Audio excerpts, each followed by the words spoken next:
Tallahassee. Many Hurricane Irma evacuees say they're apprehensive of packing up and leaving their homes again because forecast models failed to match the final track of the September storm.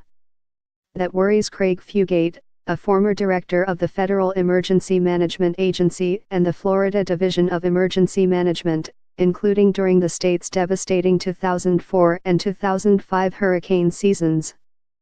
Fugate said Thursday that Floridians must brace for storms that will be stronger, have longer periods at top speeds and bring more rain than in the past because of the changing climate. Hurricane Irma made landfall in the lower Keys on Sunday morning, September 10, 2017, as a Category 4 storm, moved through Naples and up through the state between Orlando and Tampa after a week of devastating the Caribbean. It was downgraded to a tropical storm at 8 a.m. Monday, September 11, but brought severe flooding across North Florida, Georgia, and South Carolina. Fugate, during a conference call by the National Hurricane Survival Initiative about a new website and year-round awareness campaign titled Get Ready, Florida, said people are expecting a level of forecasting that isn't there yet. Instead, people should continue to anticipate some uncertainty in forecasting, he said.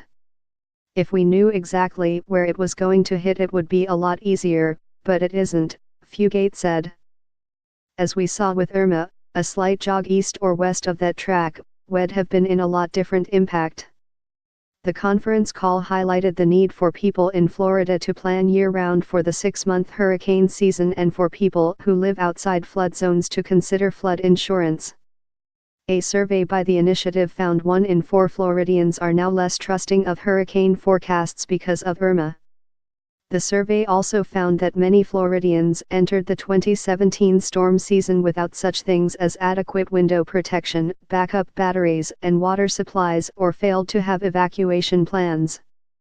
The State Division of Emergency Management estimates 6.5 million people took to the road in attempts to avoid the powerful and deadly storm that made landfall September 10 outside Key West and Indiana Collier County before sweeping up the state through central Florida. 84 deaths have been attributed to the storm. A Mason-Dixon polling and research poll in mid-October found that only 57% of Floridians said they would follow an evacuation order in the face of a hurricane similar in strength to Irma because the drifting nature of the storm's track initially had an East Coast landing. Fugate said changes in the Earth's climate may not be increasing the number of storms, but their features are getting more intense. He pointed to record rainfalls from Hurricane Harvey in Texas and Irma holding maximum sustained winds of 185 mph for more than 24 hours.